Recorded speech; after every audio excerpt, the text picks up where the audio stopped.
इस कार्यक्रम में समुपस्थित CPI-ML के राष्ट्रीय महासचिव कॉमरेड दीपांकर भट्टाचार्य जी, बिहार विधानसभा के पूर्व अध्यक्ष और दलित विमर्श के एक महत्वपूर्ण स्तंभ माननीय उदय नारायण चौधरी जी, कार्यक्रम में समुपस्थित कॉमरेड क्रिफ्टन जी, कॉमरेड सुचिता, कॉमरेड प्रतिमा और जिनके अभिभावकत्व में हम लोग यह कार्यक्रम कर रहे हैं नरेंद्र नारायण पाठक जी एवं सभागार में सम्मानित साथियों।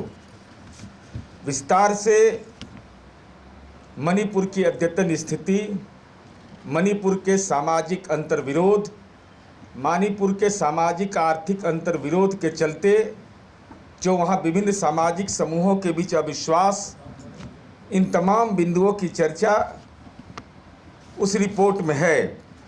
तो हम CPI-ML के महासचिव को बधाई देना चाहते हैं कि उत्तर पूर्व का वो राज्य जो देश की राष्ट्रीय सुरक्षा के लिए एक महत्वपूर्ण चिंता का विषय बन गया है, आपने अपनी पार्टी का टीम भेजा और उसने ज़मीनी स्तर पर सर्वेक्षण करके रिपोर्ट दिया। हम इस बात के लिए बधाई देना चाहते हैं। मदन भैया ने अभी विस्तार से पूर्व के जो हालात थे उसकी चर्चा की। मैं उन बातों की चर्चा नहीं करना चाहता, मैं केवल 2-3 बिंदुओं की ओर आपका ध्यान आकर्षित करना चाहता हूं। देश एक नई चुनौती से जूझ रहा है और इस बात को समझना देश के हर लोकतांत्रिक मूल्यों में भरोसा करने वाले व्यक्ति के लिए आवश्यक है। मैं आज का बता रहा हूं। आज देश के आदरणीय प्रधानमंत्री ने कहा कि हिंदुओं को बांट करके देश बांटने की साजिश हो रही है। ये बयान बड़ा गौरतलब है। हम देश को जोड़ रहे हैं, ये लोग देश को तोड़ रहे हैं।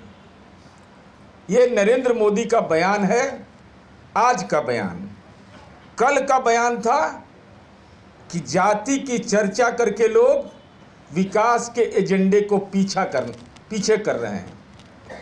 साफ साफ है यह कि बिहार का गहरा जख्म कहीं न कहीं आदरणीय नरेंद्र मोदी जी को लगा है। बिहार ने जो जाति सर्वे की रिपोर्ट जारी किया है, उसके बाद देश के सियासी हालात में कहीं न कहीं हलचल मचा है और आज माननीय सर्वोच्च न्यायालय में भी उसको चुनौती दी गई। खैर वो अलग विषय है, लेकिन मैं 2 बातों की चर्चा करना चाहता हूँ कि आखिर ये देश में हो क्या रहा है, जिसकी चर्चा अभी कमलेश भैया ने किया कि कितना हथियार लूट लिया गया। भाई ये राज्य पोषित हिंसा है, इससे कोई इनकार नहीं कर सकता है। मीडिया में सारी बातें बिल्कुल ही नहीं आ रही है और इस देश के लिए इससे बड़ा दुर्भाग्य क्या होगा कि देश का प्रधानमंत्री इतने दिनों के बाद, इतने लंबे अरसे गुजर गए, लेकिन देश के आदरणीय प्रधानमंत्री को हिम्मत नहीं हो रहा है मणिपुर जाने का। मैं तो हिम्मत उसको कहता हूं, ये तो कायर प्रधानमंत्री है देश का। गृह मंत्री वहां 3 दिन रहे, हालांकि मैं गृह मंत्री नहीं बोलता, मैं बोलता हूं सहकारिता मंत्री है। सहकारिता मंत्री 3 दिन वहां रहे, लेकिन आपसी सद्भाव की बात नहीं किया, बल्कि राज्य पोषित कैसे हिंसा बढ़े इस साजिश में शामिल देश का गृह मंत्री है। ये आरोप मेरा सीधा वहां की स्थिति का अवलोकन करने के बाद ये सीधा कहा जा सकता है। मैं ये कह रहा हूं कि भाई दुनिया के अंदर कितना भारत की प्रतिष्ठा जा रही है। यूनाइटेड नेशन में किसकी चर्चा हुई, मणिपुर हिंसा की चर्चा, प्रधानमंत्री जी को इसकी चिंता नहीं है।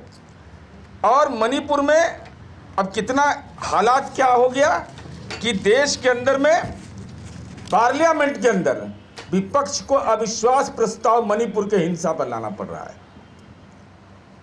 ये तो हद हालात है कि देश के एक राज्य की चिंता के लिए नो कॉन्फिडेंस मोशन के रूप में लाना पड़ रहा है। इसका मतलब साफ है कि आपको चिंता इस बात की नहीं है कि मणिपुर राष्ट्रीय सुरक्षा के लिए कितना आवश्यक है, देश का मुकुट है, बल्कि विपक्ष को इस बात की चिंता थी कि मणिपुर में जो हिंसा हो रहा है, चाहे जो भी हमको संसदीय हथियार का इस्तेमाल करना पड़े हम करेंगे। और विपक्ष ने ये शानदार और जानदार कोशिश की, प्रयास किया। उसके नतीजे बहस के विषय हो सकते हैं, लेकिन देश के लोकतंत्र के लिए इससे बड़ा खतरा क्या होगा। कि भाई विपक्ष को अविश्वास प्रस्ताव लाना पड़े मणिपुर जैसे सवाल पर, और वहाँ की जो घटनाएं हैं उन घटनाओं के बारे में हम केवल इतना ही कहना, केवल यह मामला नहीं है कि मणिपुर के अंदर हिंसा हो गई, राज्य पोषित हिंसा है, हथियार लूट लिए गए, बेटियों को निर्वस्त्र कर दिया गया। अब तो हालात यह है कि देश के न्यायपालिका को भी डराने की कोशिश की गई। सर्वोच्च न्यायालय के मुख्य न्यायाधीश ने जब यह टिप्पणी किया कि अगर केंद्र सरकार कुछ नहीं करेगी तो माननीय सर्वोच्च न्यायालय हस्तक्षेप करेगा। और ये आंकड़े हैं, ये मेरे आंकड़े नहीं हैं, प्रचार तंत्रों ने 7,53,848 ट्वीट किया और न्यायपालिका के खिलाफ आपत्तिजनक टिप्पणियां की। ये कौन सा दौर देश के अंदर चल रहा है कि माननीय सर्वोच्च न्यायालय के मुख्य न्यायाधीश की टिप्पणी के बाद पूरी ट्रोल आर्मी लग जाती है और 1,0669 ओरिजिनल ट्वीट होता है, फिर उसको रीट्वीट किया जाता है और यह कहा जाता है ट्रोल करने के समय, not my CJI, not my chief justice of India.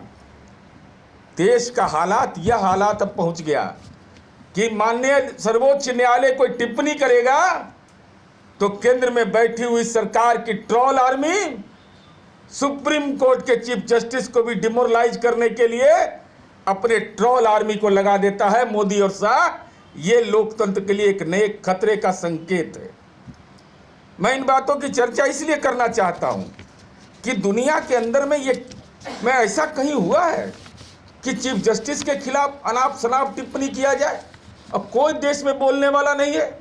अभी मदन भैया बोले कि क्या क्या नहीं उन लोगों को नवाजा जा रहा है।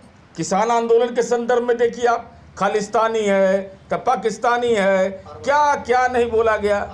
अर्बन नक्सल है, एक नया शब्द आजकल अर्बन नक्सल लाए हैं। तो अर्बन नक्सले के बदौलत ना 2014 में आए थे। किसके बदौलत आए थे? तो जिसको प्रचार में इस्तेमाल कर रहे थे तो अर्बन नक्सल था ना, क्योंकि कंपनी को हायर करके तो आप ही ने इसकी शुरुआत की और दुनिया के अंदर में भारत को शर्मसार कर दिया। यूरोपीय यूनियन में बहस करवाया गया इस सवाल पर। तो सरकार केंद्र सरकार कहने लगी कि मेरे आत्मसम्मान के खिलाफ है, देश के राष्ट्रीय स्वाभिमान के खिलाफ है। तो 80% प्रतिनिधियों ने उस डिबेट में इस बात का समर्थन किया कि मणिपुर में जो हो रहा है बिल्कुल गलत हो रहा है, लेकिन G20 का इस सम्मेलन करेंगे, लेकिन यूरोपीय संघ में अगर प्रस्ताव पारित हो जाए, यूनाइटेड नेशन में प्रस्ताव पारित हो जाए तो इनको लज्जा महसूस नहीं होता है। इसलिए हम आप तमाम लोगों को बधाई देते हुए आभार व्यक्त करना चाहते हैं। लड़ाई बहुत लंबी बड़ी है और ये लड़ाई केवल सरकार बदलने की नहीं है। लड़ाई इस बात के लिए है कि देश के संविधान के विहित अधिकार सुरक्षित रहेंगे या नहीं रहेंगे। देश के अंदर में अभी जब जाति सर्वे की रिपोर्ट यहाँ जारी हुई है तो अभी तो शुरुआत हुआ है। देखिए, धर्म के नाम पर जो अफीम इन लोगों का फैलाने का प्रयास है, जो नशा फैलाने का प्रयास है, उसका मुकाबला आपको करना होगा। और मुकाबला करने में आज ही रिपोर्ट है ना, किसके किसके घर पर रेड किया, लैपटॉप ले लिया, मोबाइल ले लिया। लगता है जिसे कोई अपराध जगत का व्यक्ति है। क्या लोकतांत्रिक इस देश में अपनी बात कहने का किसी को अधिकार नहीं है? लेकिन चूंकि ये लड़ाई लंबी है, मजबूती के साथ इस लड़ाई को, लोकतंत्र को बचाने की लड़ाई है। और ये मणिपुर देश का मुकुट है और ये धर्म के नाम पर धर्मांधता फैलाने की कोशिश करेंगे, मुद्दों को दबाने की कोशिश करेंगे। लेकिन आज का जमाना इतना कम से कम बिहार के लोग संवेदनशील हैं। हम मुजफ्फरपुर गए थे तो वहाँ बता रहा था कि मणिपुर में सारा हमारा व्यवसाय है और वहाँ की अद्यतन स्थिति के बारे में जानकारी दिया था तो रोंगटे खड़े करने वाली स्थिति है। लेकिन हमारे कर्तव्य भी हैं और कर्तव्य केवल यही है कि अब यह नहीं देखना है कि सामने कौन खड़ा है, केवल एक चीज़ देखना है कि इस देश के अंदर में ऐसी जालिम हुकूमत जो देश की न्यायपालिका पर भी टिप्पणी करने के लिए ट्रोल आर्मी लगा दे, ऐसे लोगों का केंद्र में सरकार बने रहना देश के लिए खतरा है। धन्यवाद, आभार।